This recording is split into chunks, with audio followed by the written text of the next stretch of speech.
Kelompok 3.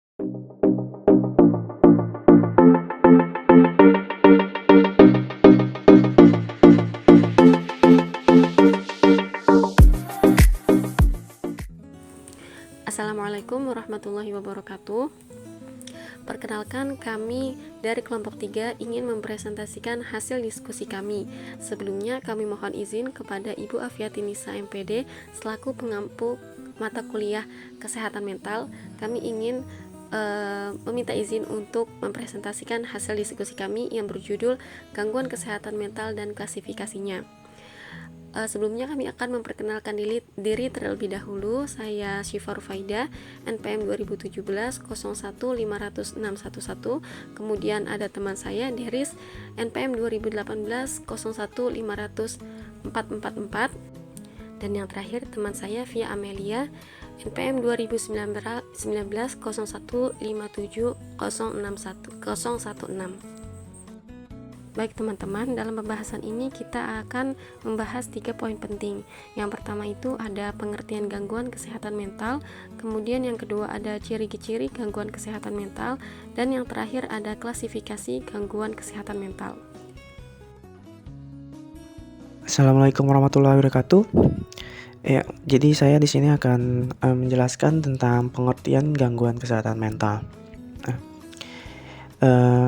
Mental itu sendiri atau mental illness gitu, yaitu suatu kondisi yang umum terjadi pada siapapun. Menurut WHO, 1 dari 5 anak-anak dan remaja di dunia memiliki gangguan mental. Nah, mental illness atau bisa disebut juga dengan mental disorder, yaitu gangguan mental atau jiwa yang kondisinya atau kesehatannya yang mempengaruhi pemikiran, perasaan, perilaku, suasana hati, atau kombinasi diantaranya. Lalu kesimpulannya adalah mental disorder ini adalah sebuah gangguan jiwa, yaitu kondisi yang menyebabkan gangguan pemikiran serta perilaku yang mengakibatkan ketidakmampuan untuk mengatasi tuntunan dan rutinitas hidup yang biasa. Saya Via Amelia, NPM 2019 0157 9016. Selanjutnya akan menjelaskan tentang ciri-ciri gangguan kesehatan mental. Menurut feedback dalam Nasir tahun 2011 mengatakan bahwa kriteria umum gangguan kesehatan mental adalah sebagai berikut.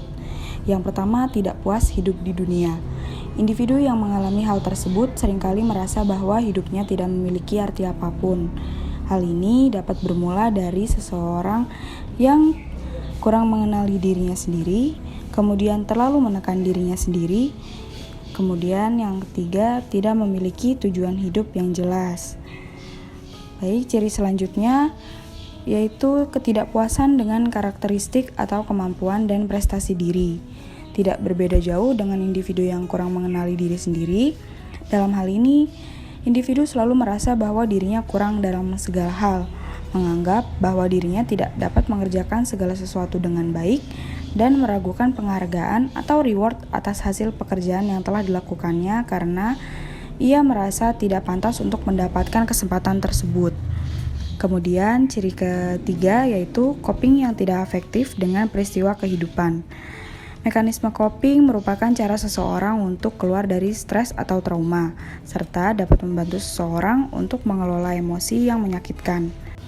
Seseorang yang memiliki mekanisme coping yang kurang tepat dalam dirinya, hal ini akan mempengaruhi dirinya untuk sulit menyesuaikan diri dari sebuah peristiwa yang menyebabkan dirinya dapat mengalami stres. Adapun bentuk-bentuk mekanisme coping yang tidak efektif atau maladaptif yang terdiri dari isolasi, kemudian ada menenangkan diri dengan hal yang tidak sehat, lalu ada mati rasa, kemudian ada kompulsi dan pengambilan resiko, serta melukai diri sendiri.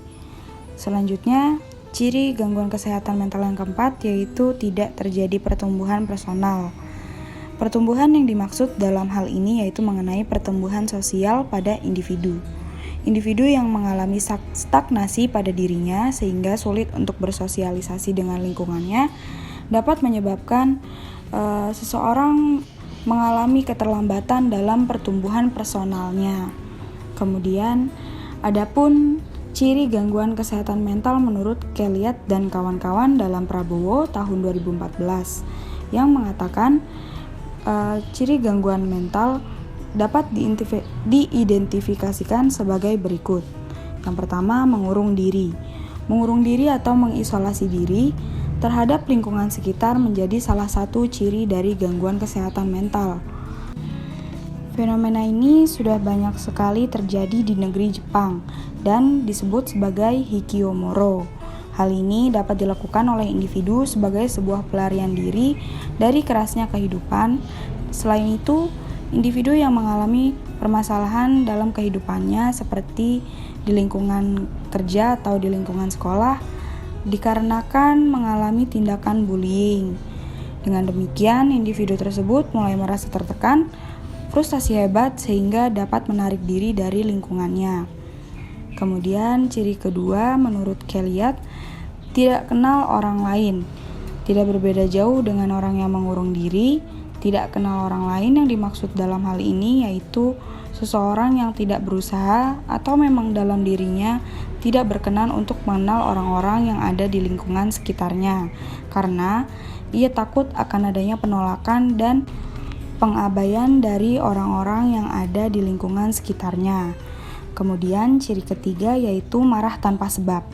Marah tanpa sebab mulanya dapat muncul dikarenakan stres yang berlebihan dan ketidakseimbangan hormon yang dimiliki oleh setiap individu. Marah tanpa sebab juga dapat dipicu oleh banyak faktor dan semuanya terjadi di dalam diri sendiri.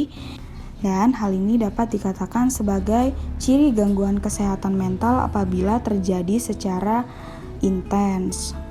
Ciri keempat gangguan kesehatan mental menurut Kellyat yaitu bicara kacau.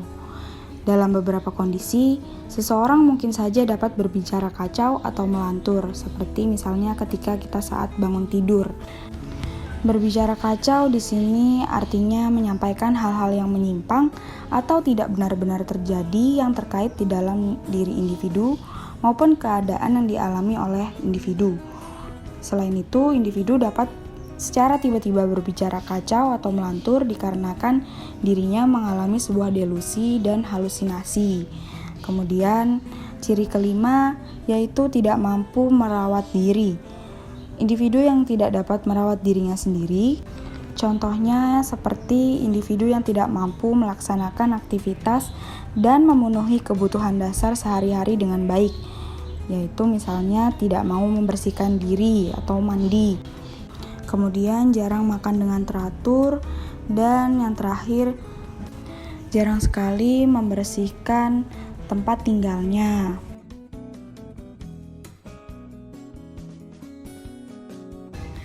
Selanjutnya, adapun faktor yang dapat menyebabkan seseorang dapat mengidap gangguan kesehatan mental atau penyakit mental.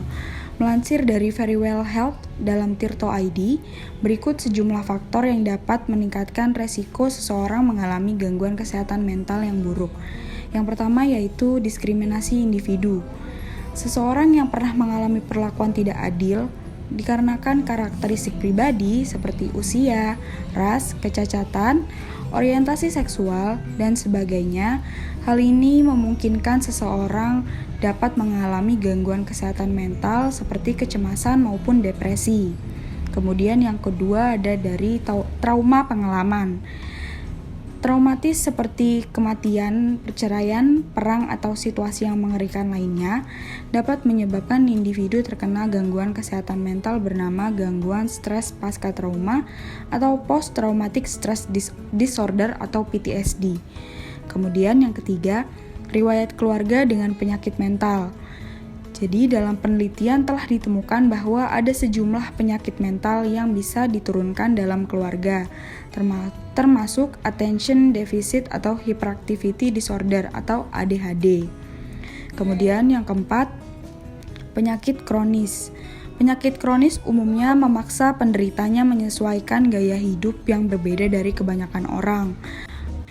Bahkan dari beberapa upaya medis yang dilakukan kepada orang yang mengalami penyakit kronis, hal ini dapat menyebabkan penderitanya mengalami tekanan psikologis dan meningkatkan risiko penderita penyakit kronis mengalami depresi.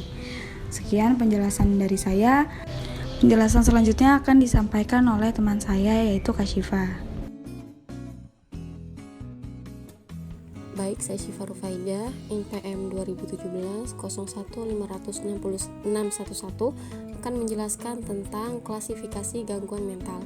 Saat ini, untuk menentukan gejala gangguan mental, ahli-ahli menyepakati jika menggunakan sistem klasifikasi DSM-3 atau Diagnostic and Statistical Manual of Mental Disorder, revisi ketiga yang dikeluarkan pada tahun 1980.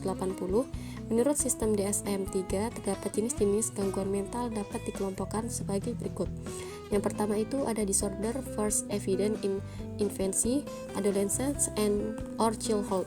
Merupakan penyimpangan fungsi perkembangan yang terjadi pada anak-anak dan remaja, yang mana di dalamnya termasuk hiperaktif, retardasi mental, penyimpangan perilaku makan, atau tanda-tanda anoreksia, kecemasan pada anak, penyimpangan yang terjadi dari perkembangan normal. Lalu yang kedua itu ada organic mental disorder, yang mana di dalamnya mencakup semua penyimpangan dan gangguan mental yang dikarenakan kerusakan pada otak akibat pengaruh sebagai penyakit yang berkaitan dengan kecemasan dan traumatik. Kemudian yang tiga ada schizophrenic disorder, merupakan kelompok penyimpangan kepribadian yang menyebabkan penderitanya tidak dapat berhubungan lagi antara realita maupun kenyataan yang ada. Kemudian ada yang keempat itu ada paranoid disorder, kelompok gangguan yang ini penderitanya merasa curiga terhadap sesuatu secara berlebih dan selalu merasa jika dirinya diintai secara terus-menerus, merasa jika semua orang membencinya dan lainnya. Kemudian itu ada yang kelima itu ada substance use disorder. Dalam hal ini mencakup segala pentimpangan ataupun kekacauan mental yang dapat dipengaruhi oleh zat kimia, semisalnya narkotika, psikotropika, alkohol, nikotin, dan zat-zat adiktif lainnya. Kemudian yang keenam ada affective disorder atau yang lebih dikenal dengan depresi berat yang membuat seseorang menjadi murung dan apatis. Kemudian yang ketujuh itu ada anxiety disorder, merupakan kecemasan yang berlebihan, semisal kecemasan mengenai masa depan, harga diri, dan lainnya. Yang kedelapan itu ada somatoform disorder, yaitu kerusakan yang terjadi pada organ tubuh ataupun munculnya penyakit parah yang dikarenakan faktor psikologis, semisalnya kecemasan yang terus-menerus. Namun jika diteliti secara dari sisi medis, tidak akan ditemukan penyakit medis lainnya. Kemudian yang kesembilan itu ada dissociative disorder. Gangguan ini temporal yang mana menyebabkan gagal fungsinya memori ataupun kehilangan kontrol pada emosi, semisal amnesia atau kasus kepribadian ganda. Kemudian yang ke-10 itu ada psychosexual disorder, yang mana di dalamnya mencakup penyimpangan gangguan identitas gender, kelainan seksual, kemampuan seksualitas atau ejakulasi dini, frigiditas, atau impoten. Homoseksualitas dapat masuk di dalamnya jika orang tersebut sendiri tidak menikmati kondisinya sebagai homoseks. Kemudian ada yang ke-11 itu ada condition not